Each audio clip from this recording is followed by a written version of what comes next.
Hey guys, before I start this episode, I wanted to let you know about a podcast I've been enjoying lately. It's called the They Will Kill podcast, and it's hosted by Courtney and Sadie. Every week, they'll be telling you about a new true crime case, and it might actually be one you've never heard of before. So go check them out. It's called They Will Kill podcast, and here's a little promo by them. I hope you enjoy. Hello, the world. We are They Will Kill, a true crime podcast. I'm Courtney Eck. And I'm Sadie Eck, and we are sisters that want to tell you about lesser-known murders. Our cases are always compelling, maybe even a little scary, with just enough banter to keep it interesting. You can find us at theywillkill.com. Or anywhere you listen to podcasts. See you there. See ya!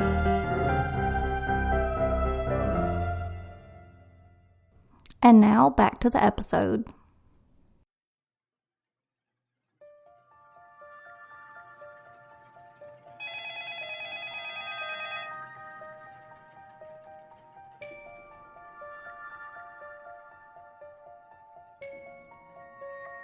We've all heard the urban legend, you know the one, about the babysitter who receives the call through the night, asking her to check on the children.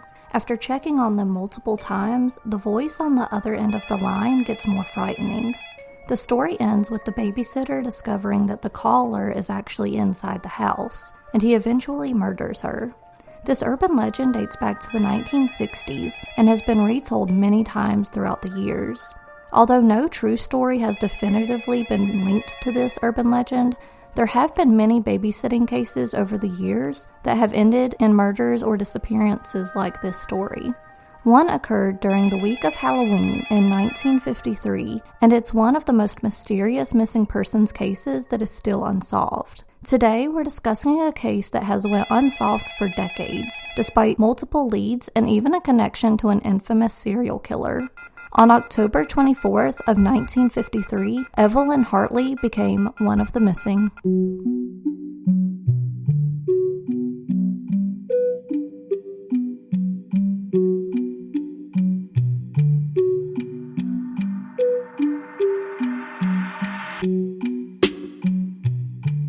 Evelyn Hartley was a 15-year-old girl living in La Crosse, Wisconsin with her family. They had just moved to Wisconsin from Illinois 4 years prior, and Evelyn was adjusting to the move well.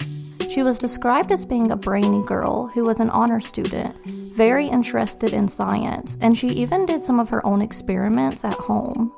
She was the middle child with a younger sister and an older brother. She was in her high school's drama club, and she loved to sing in the choir at the nearby First Presbyterian Church. But she didn't really date much and had never really had a steady boyfriend. As many 15-year-old girls do, Evelyn had been working as a babysitter to make some extra money while she was in high school. La Crosse was one of those football towns where everybody spends their weekends going to the local college's football game. The night of October 24th, 1953, was a special night in football because it was the school's homecoming game and everyone in town was planning to attend. Evelyn knew that this would be a good night to babysit and make some extra money because she didn't really care about going to the football game.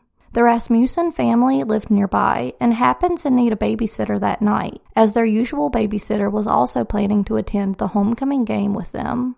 Viggo Rasmussen worked as a professor at the La Crosse State College, and the home that he shared with his wife was located in the 2400 block of Hochler Drive. With their usual babysitter busy for the night, Viggo asked Evelyn if she would babysit their daughter Janice, who was 20 months old at the time, and Evelyn accepted the job. That night, Evelyn brought 4 or 5 school books with her to the Rasmussen home, as she planned to study while baby Janice was asleep. Viggo picked her up around 6:20 p.m. and brought her to the home before he, his wife, and their older daughter Rosalind left for the game at La Crosse State College at 6:45 p.m. Evelyn had planned to check in with her parents around 8:30 that night to let them know how everything was going and that she was okay. But when 8:30 came and went without them hearing from Evelyn, her parents became very concerned. Her father, Richard, decided that he would drive by the Rasmussen home to check on her, but what he found instead was strange to say the least. The doors of the house were locked, but inside he could see that various items were thrown all over the house. He could see that the lights were on inside, and he could also hear the radio playing at a very loud volume. At this point, Richard called the police and told them that something was definitely wrong. The police arrived and searched the house to find even more disturbing evidence. The furniture in the living room seemed to be rearranged.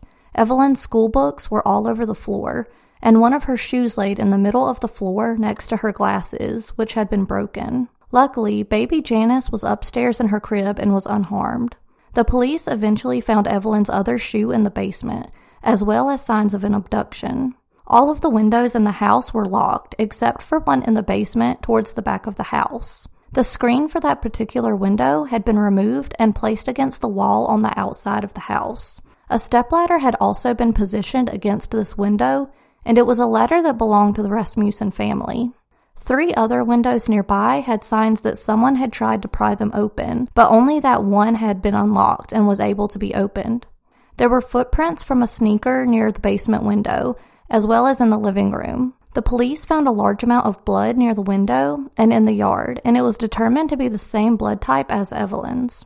A bloody handprint was also found about 100 feet away from the home on a nearby garage, and blood was also on the outside of a neighbor's house. By looking at the scene, police developed a theory that Evelyn had been abducted from the home and carried or dragged across the yard. When the abductor placed her on the ground to rest for a moment, they believed that is when her blood pooled in certain areas of the yard. Tracking dogs were brought in to search the area, and they were able to track Evelyn's scent for 2 blocks. However, they lost her scent at Cooley Drive, which would have been northeast of the Rasmussen home where she was abducted. Police believe that Evelyn would have been placed in a car and driven away at that point. A neighborhood canvass was conducted to see if anyone nearby witnessed the abduction, and they had a few leads. One neighbor reported seeing a light-colored car circling around the neighborhood at about 8 p.m. that night. Another neighbor told the police that they heard screams around 7 p.m., but that they assumed it was children playing outside. Because of these witnesses and the timeline of Evelyn never calling her father at 8:30, the police believe that Evelyn went missing sometime between 7 and 7:30 p.m. 2 days after Evelyn's disappearance, a man named Ed Hofer called the police to let them know that he had witnessed something that night that might be useful. He said that around 7:15 p.m., he was almost hit by a 2-toned green 1941 or 1942 Buick, and he noticed that 2 men and a girl were inside of the car and speeding down the road going west. He said that he saw one man driving the car and another man sitting in the back seat with the girl, and the girl was slumped forward with her head against the back of the front seat. As many other people were that night, Ed was heading to the homecoming game, and he assumed that the speeding car had the same destination, so he didn't think anything about it was odd until later when he heard about Evelyn's abduction. A few days later, a pair of underwear and a bra were found at the Highway 14 underpass, which was 2 miles outside of La Crosse. These items also had blood on them, and a bloody pair of men's pants were found 4 miles away on the same road. In the Coon Valley area outside of La Crosse, a pair of size 11 Goodrich sneakers were found, and, big surprise, they were covered in blood. The pattern on the soles of these sneakers matched the footprints that had been found at the Rasmussen home, and the blood on the sneakers matched Evelyn's blood type.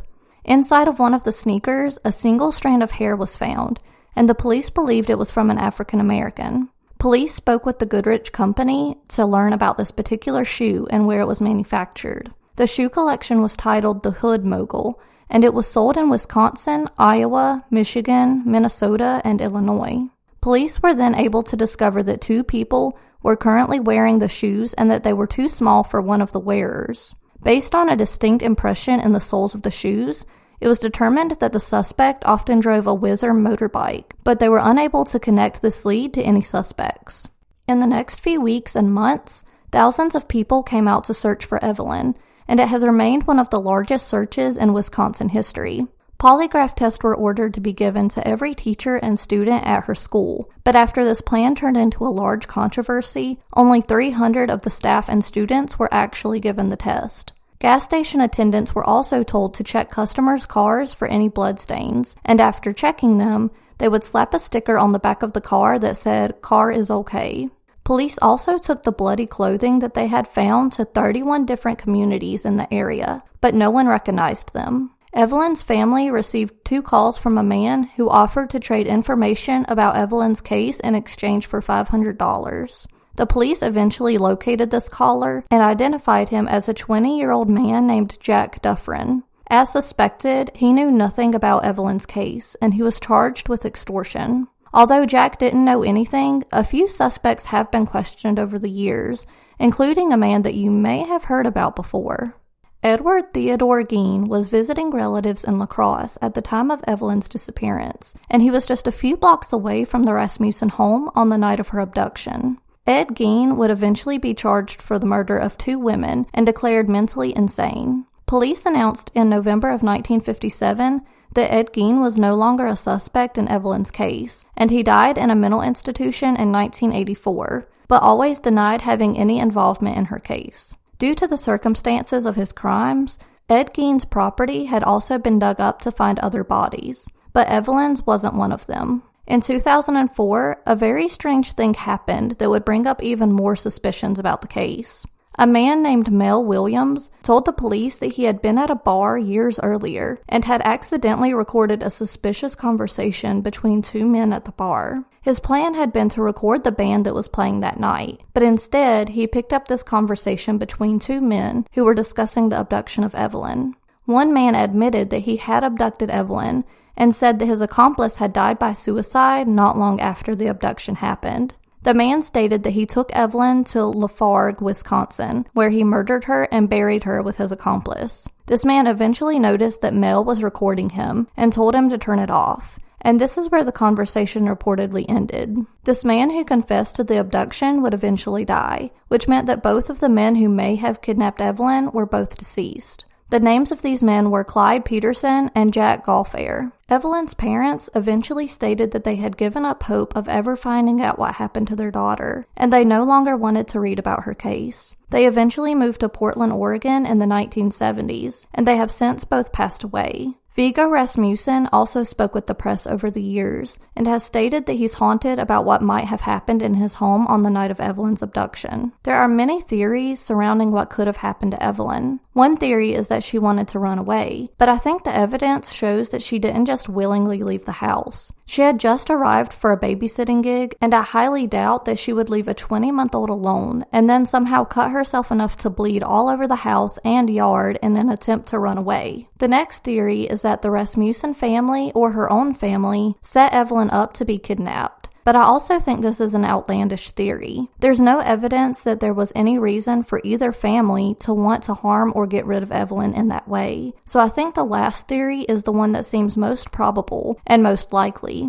The last theory is that Evelyn was in the wrong place at the wrong time during a home invasion. These men were most likely wanting to rob the home and saw the Rasmussens leave for the game, so they assumed no one would be home to stop them. I believe that they tried prying multiple windows open until they found one, and they were surprised when they found Evelyn inside of the home. They might not have even known that baby Janice was asleep upstairs when they abducted Evelyn and took her away from the home. One of the abductors may have been circling the neighborhood, according to the neighborhood witnesses, and helped with the getaway car in Evelyn's abduction. I do believe that the men taped on the bar recording were most likely the suspects in her case, and I don't believe this was a crime committed by Ed Gein because it didn't fit his typical MO at all. If the men at the bar committed the crime, one of them died by suicide not long after, and I believe that the other most likely left the area right away because he wasn't found despite all of the searches that were being conducted. Although Evelyn's parents are no longer living, she does still have a sibling living in Oregon and another in Australia, who I'm sure would love to see her case solved. It has been many years since her abduction, but we have seen so many cold cases solved recently through DNA, and I believe that the answers to Evelyn's case are still out there. She was 15 at the time of her disappearance on Halloween week of 1953, and she would be 82 today if she was still living. She was 5'7" and 126 pounds. She was a white female with brown hair and blue eyes. If you happen to have any information about the disappearance of Evelyn Hartley, you can call the La Crosse Police Department at 608-785-5962. I hope you enjoyed this episode. I would love to know what you think about Evelyn's case and what cases you would like for me to cover in the future. You can contact me on Facebook or Instagram